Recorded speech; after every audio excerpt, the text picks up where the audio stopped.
Assalamualaikum warahmatullahi wabarakatuh. Selamat siang dan salam sejahtera bagi kita semua, rekan-rekan media yang saya hormati. Hari ini kita kembali menyampaikan realisasi APBN kita, kinerja dan fakta sebagai bentuk transparansi dan akuntabilitas pengelolaan keuangan negara. Tapi kan ini informasinya udah pernah kita presentasikan yang semester pertama 2026, walaupun waktu itu masih lapsam, ada prediksi tapi angkanya nggak banyak berubah. Jadi nggak banyak kita ngomongin hari ini ya, disantai aja. Ini sedikit, mana presentasinya? Kinerja APBN hingga semester 1 2026 tetap menunjukkan hasil yang kuat.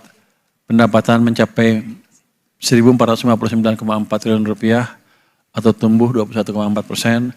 Sementara belanja negara terrealisasi 1.656,0 triliun rupiah atau meningkat 17,8%. Hingga APBN terus berperan sebagai motor penggerak pertumbuhan ekonomi dan pelaksanaan agenda pembangunan nasional. Dari sisi lain, kesehatan fiskal tetap terjaga. Defisit APBN sebesar 196,5 triliun rupiah atau hanya 0,76% terhadap PDB, disertai surplus keseimbangan primer sebesar 85,1 triliun rupiah. Ini menunjukkan fiskal Indonesia tetap kuat. Dengan kinerja tersebut, kami optimis APBN akan terus menjadi instrumen yang efektif dalam menjaga stabilitas, mendukung pertumbuhan ekonomi dan pembangunan, dan memperkuat fondasi pertumbuhan ekonomi ke depan. Next mungkin ya. Ini angkanya udah sama semua ya, udah pernah kita lihat semua kan ya. Saya ulangnya sedikit aja. Kinerja fiskal sepanjang semester 1 2026 menunjukkan tren yang semakin menguat. Pendapatan negara terus meningkat dari 574,9 triliun rupiah pada akhir Maret menjadi 1.459,4 triliun pada akhir Juni. Dengan pertumbuhan yang juga menguat menjadi 21,4% year on year. Jadi di saat yang sama, belanja negara terus dioptimalkan untuk mendukung berbagai program prioritas pemerintah. Hingga akhir Juni belanja telah mencapai 1.656 triliun rupiah atau 17,8% pertumbuhannya year on year. Dengan pendapatan yang tumbuh kuat, belanja yang produktif dan pembiayaan yang dikelola secara terukur, defisit APBN tetap terkendali sebesar 196,5 triliun rupiah atau 0,76% dari PDB. Disertai surplus keseimbangan primer sebesar 85,1 triliun rupiah. Ini saya ulang lagi, APBN-nya bagus, ekspansif, dan mendukung pembangunan.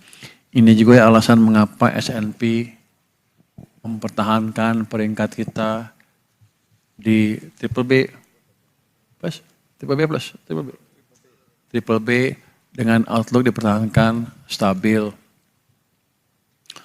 Tadinya kan di awal bulan kalau nggak salah ada isu tuh di capital market, di sosial media yang bilang bocoran S&P keluar, Indonesia akan di downgrade peringkatnya.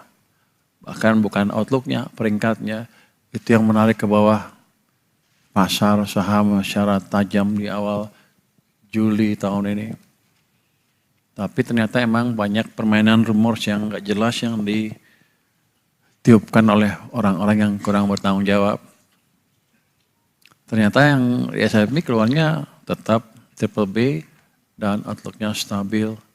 Artinya memang mereka melihat ke apa yang dikerjakan oleh pemerintah di bawah pimpinan Bapak Presiden Prabowo Subianto itu semuanya bergerak ke arah yang benar dengan dampak ke pertumbuhan yang kuat tanpa mengabaikan kehati-hatian pelaksanaan kebijakan fiskal.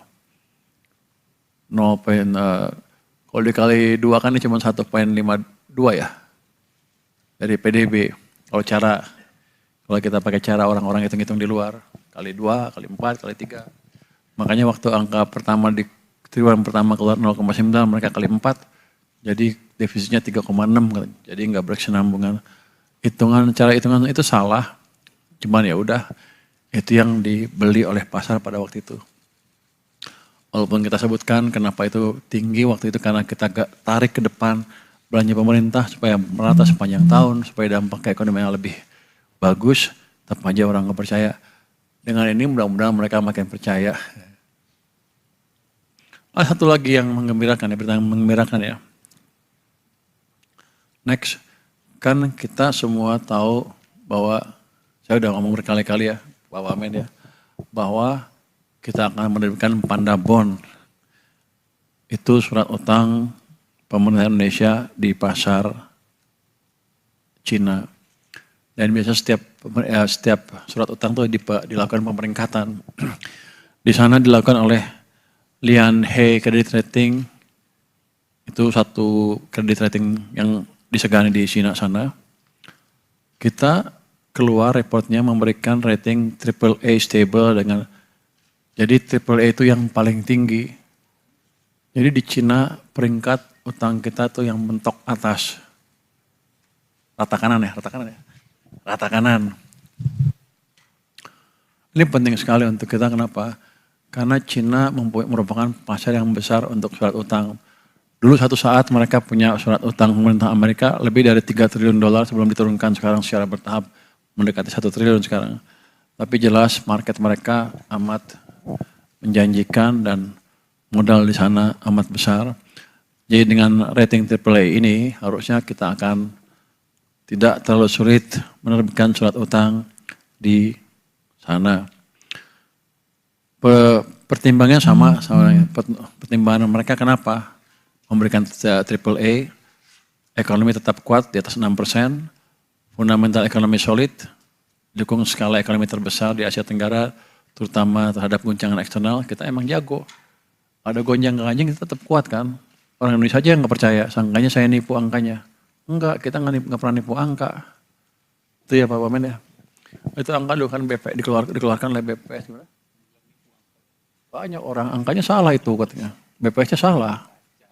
Banyak yang ngomong gitu, ya kan. Kalau jelek, iya emang jelek. Kalau bagus pasti angkanya salah katanya. Pokoknya mereka sebagian mungkin ada kali ya. Oh, Tempo. Tempo ada?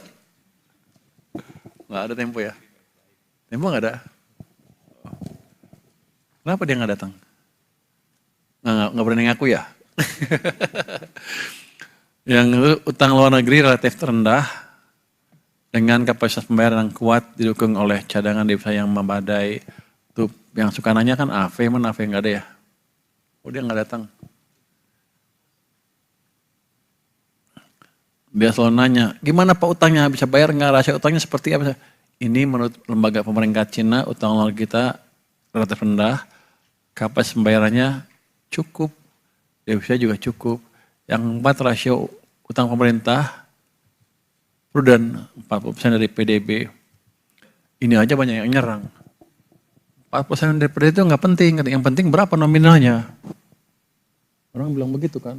Padahal seluruh dunia memakai rasio utang ke PDB untuk menentukan utang kita aman apa enggak.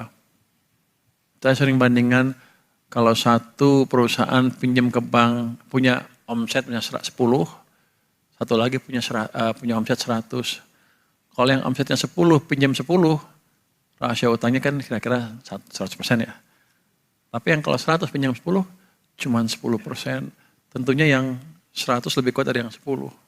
Jadi makanya kita para ekonom memakai utang dibandingkan dengan size of ekonominya untuk melihat kemampuan membayar utang suatu negara. Itu yang dipakai. Jangan digeser sana sini.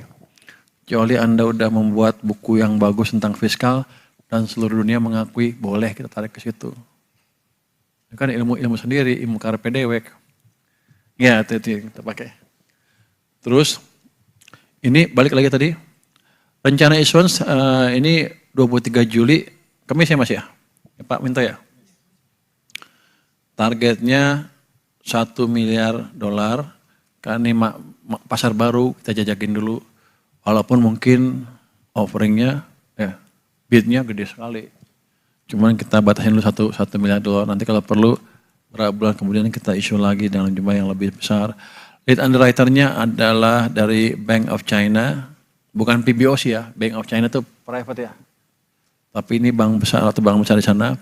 Joint lead underwriter-nya dan joint book runners-nya ada ICBC, CITIC, CICC, dan DBS. Ada co-manager ABC, apa tuh? Agriculture Bank of China, CCB Construction apa? Kalau CCB? Construction China Bank, Commercial Bank, dan China Action Bank. Ini semuanya gede yang ikut co-manager karena mereka terlambat masuk. Mereka bilang ke depan mereka akan menjadi jadi underwriter juga ya. Jadi respons dari China terhadap surat utang kita amat bagus. Oke.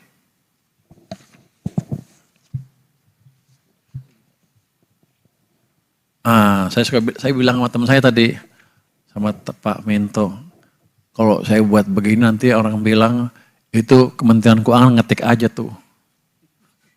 Diketik triple diketik ini, kita karang-karang. Nah ini berita resmi dari Lian He-nya. Ini memang kita nggak ngarang-ngarang seperti itu. Jadi memang seperti itu, sesuai dengan saya uraikan sebelumnya. Mungkin itu rangkaian uraian kami tentang update APBN dan berita berhubungan dengan APBN untuk saat ini karena sebelumnya sudah kita uraikan panjang lebar dan ini belum terlalu bergerak banyak. Terima kasih. Wassalamualaikum warahmatullahi wabarakatuh. Kalau ada pertanyaan silakan.